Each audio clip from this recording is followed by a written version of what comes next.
Willie Schwarzkopf for the LCS Amateur Lightweight Championship. This for the interim.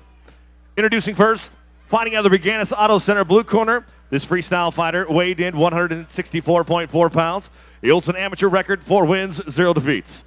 Training out of Lincoln BJJ, Black Hole MMA, and DCO MMA. Fighting out of Lincoln, Nebraska, Andy the Lion Carter. His opponent across the LCS Steel. Fighting out of the GNC red corner is a striker, weighed in 162.6 pounds. He holds an amateur record, 2 wins, 0 defeats. Training out of Ryan's American Freestyle Karate. And fighting out of Dodge City, Kansas, Eduardo Peralta. Your referee, Alan John.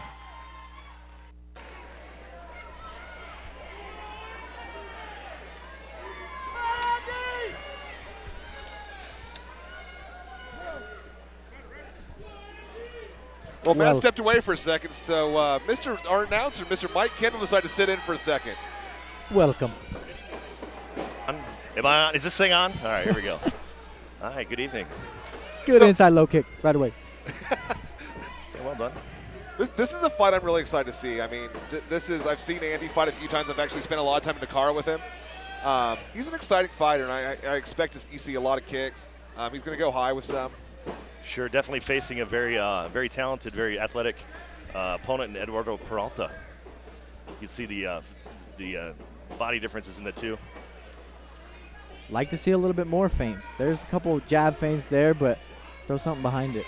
See, I find this interesting. This is something that Matt was talking about earlier. When you're fighting against a taller fighter, he says get small because it's going to make them get small with you. For sure. And you see Andy getting down small, even though he's got a lot of length on him. And once he gets down small with him, he's not able to use that length. There you go, tying up in the clinch. Andy Carter with a great takedown here. And that was an example of the opposite. He made him get tall.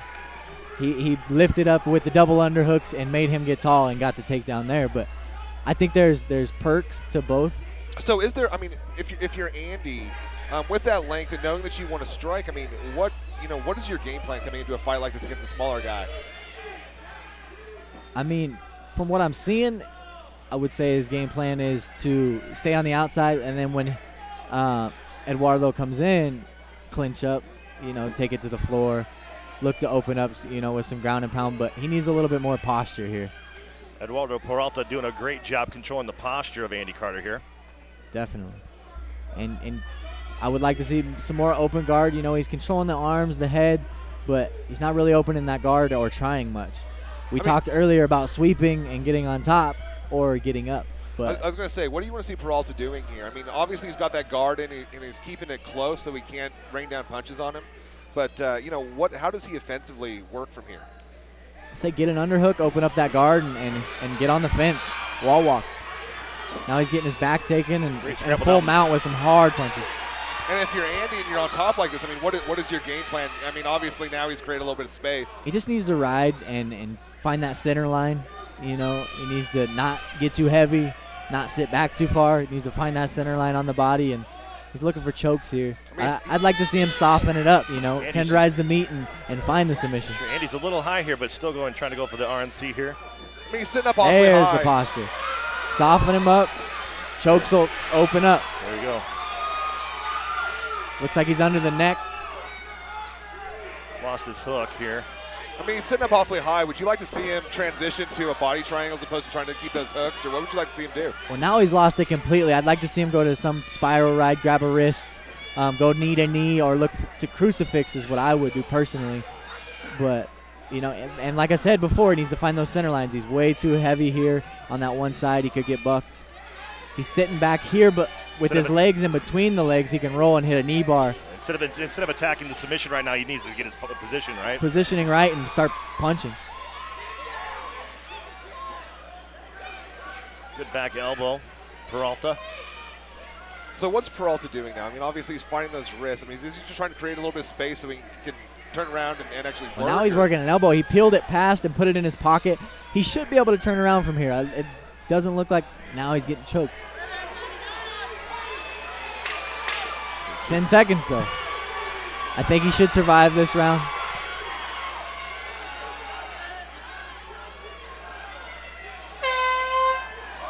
So, Ryan, tell me. On down to the second round here in the LCS.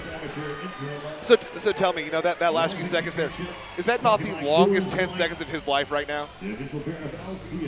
Yeah, if it was sunk in, super deep, then yeah, it is the longest 10 seconds of your life. But with no hooks, I don't know how hard Andy could squeeze, And it's one of those things that if you can't control the body, you can't choke very well. Ryan McDonald, the super coach. Well, how do you score that round there, buddy? I'd say round 1, 10-9, Andy Carter. 10-9? I would have to agree with you on that one. Now, and tell me, why do you give Andy that round? I mean, obviously he had a lot. He had a lot of that back control, that control.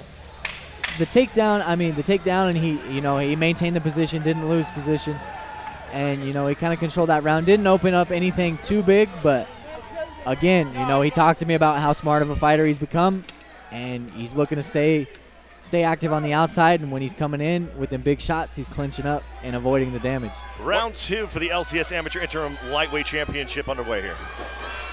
Great shot from Peralta. Peralta attacking. And he kind of trying to circle out here with a great high kick attempt. He used the cage to kind of pull himself up on that leg. I don't know if that's legal with the fingers. I don't think so. I would venture to say that it is not. Right. Great outside leg kick, Peralta. Exchanging with is Andy in the clinch now.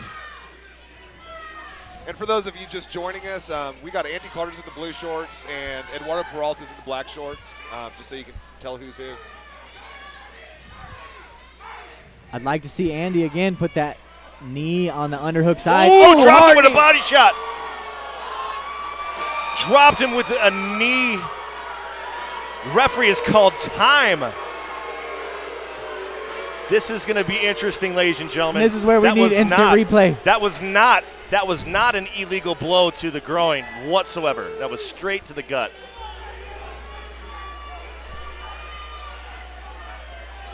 I don't see this going to the cup whatsoever. Oh, no. Of course, we got a referee in the way here. That was a hip. That was not a low blow whatsoever. Oh, that was to the rib cage. Not even call. to the belly, but to the rib cage.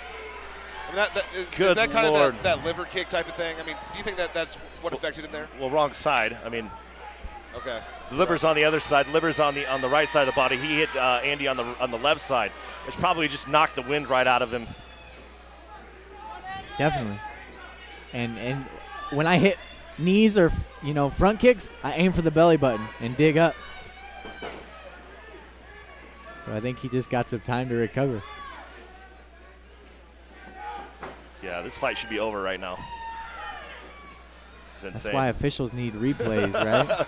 Absolutely. I mean, this would be a perfect example of that instance where instant replay would definitely, could dictate the outcome of a fight. Definitely. But a lot of time the referee doesn't have the right perspective on what's going on, the right point of view, the right angle on groin shots, on eye pokes, and anything like that. So instant replays is something that needs to be discussed in the unified rules, and hopefully they can institute something like that. Yeah, but I mean, even something like that where it's a stoppage in the middle of a round, it's going to be tough to pull an instant replay on that because you're giving everybody a chance to recover at that point. If you do decide that it was like that one there, that you decide it wasn't a low blow, what do you do? Good question. Good question. I mean, we need to sit at a round table and discuss it.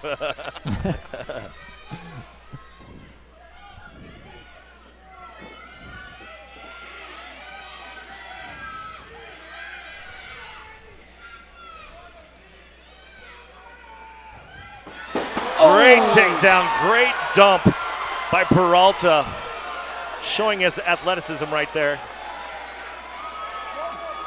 Working a knee. Okay, so here's a position we haven't seen these guys in before. What do you want to see Eduardo doing here? I mean, it almost looks like Andy's just kind of covering up right now. Honestly, I'd like to see him circle around and again, get that knee-to-knee pressure. And with the cage there, that's going to help even more and go to work. But he's definitely working the ground, working the body of Carter. I'd like to see Andy circle to his right. Suck that leg up. You got the action right here in front of us. Peralta looking for a guillotine of sorts. Andy working that single leg still.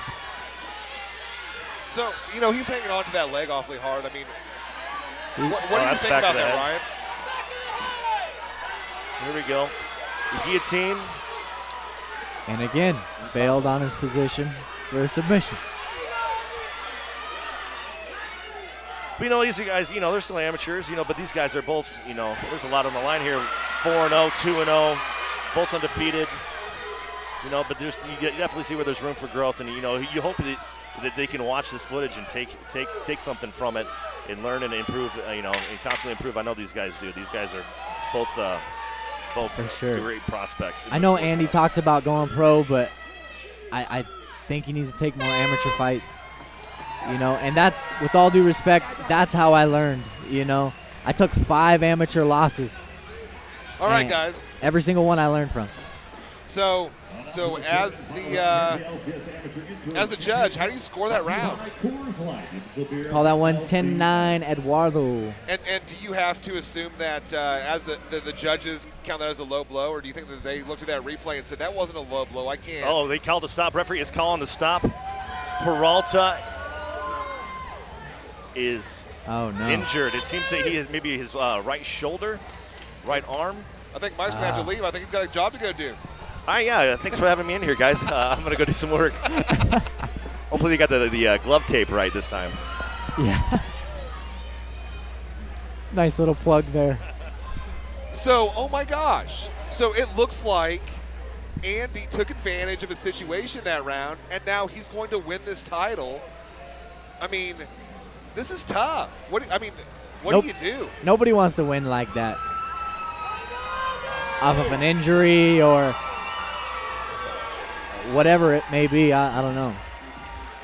Hey, look at that. He just brought his Dynasty belt in, too. Of course he did.